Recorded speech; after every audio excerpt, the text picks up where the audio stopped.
It is my honor to introduce my co-host, the wonderful Tracy Champagne. Thank you. Well, thanks everybody for coming today. I did a lot of hard work to help put this thing all together, so it's turning out fabulous. I'm very, very grateful. So today I do a lot of website design. I do a lot of social media. I do a lot of networking. I do a lot of event putting together. I do a whole lot of digital marketing stuff. But today I wanted to talk a little bit more, which I think we've already touched on already, is the networking part of your business and the building of relationships, which we've touched on a lot. But I want to give a little bit of a background about how I ended up to where I am today.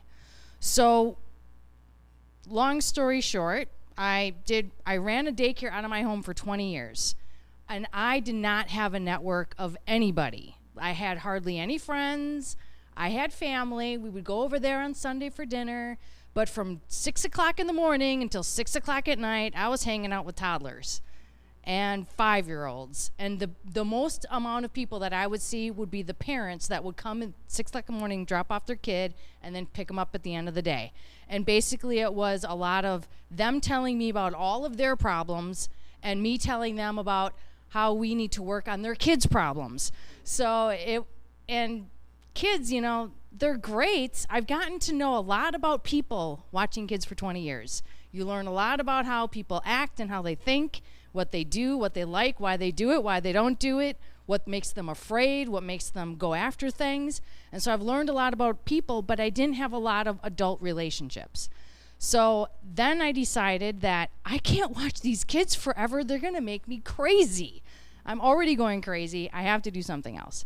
So then I thought, well, during the course of my daycare teaching or my daycare stuff, I did a lot of marketing. Because in order for a parent to let you watch their kid, you have to sell yourself pretty well.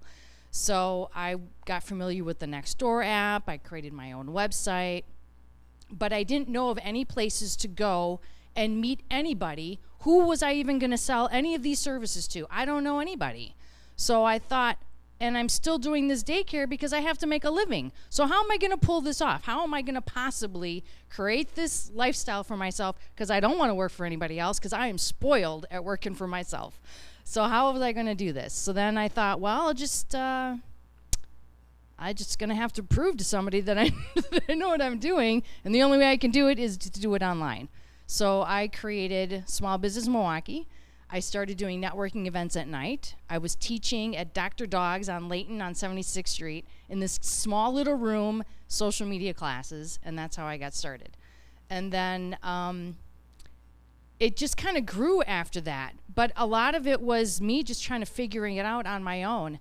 And now, here I am today, having this whole event with you guys, where I've never even anticipated meeting or doing any of these things even 10 years ago.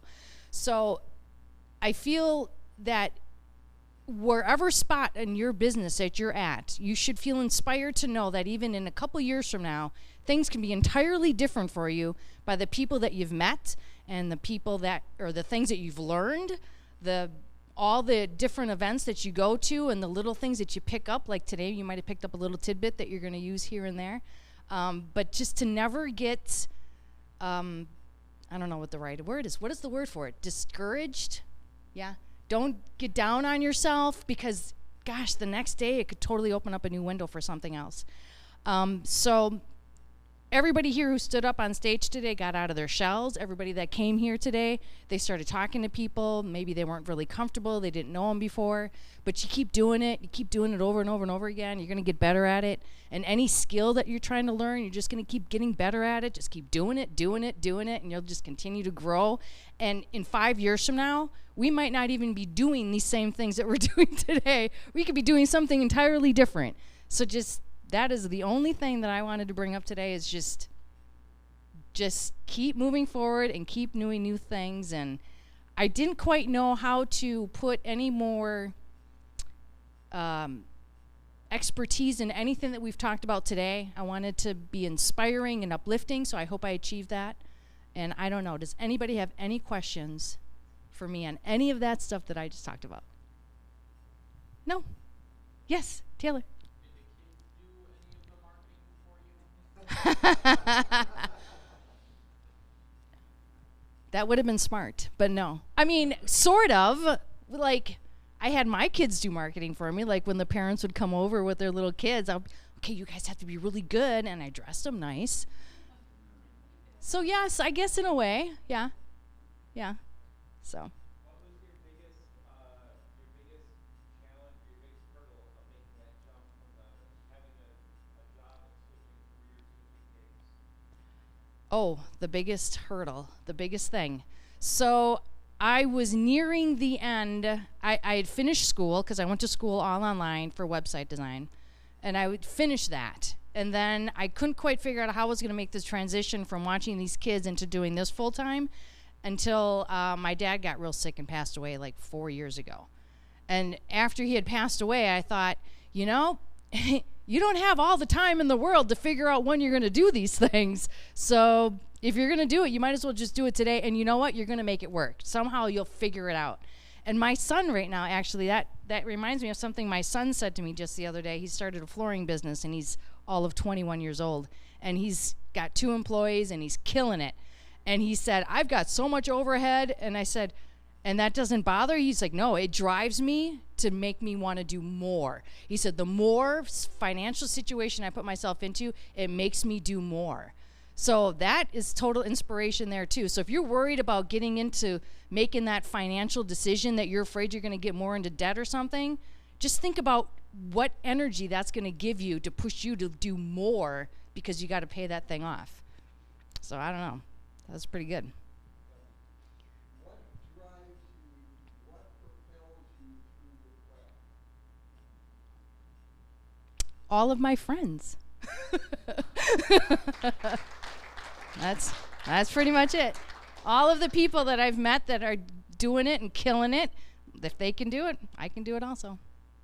So, all right. Tracy, do you believe that sometimes it's not having that fallback that really makes you push forward? Because some people, they want to start a new business, but they have this fallback, and they never really advance their business because they always have that behind them. Mm-hmm.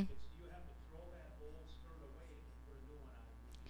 Yeah, and I think you can do that 2 different ways. You can literally remove your fallback, or you can be disciplined enough to say you're not going to fall on your fallback.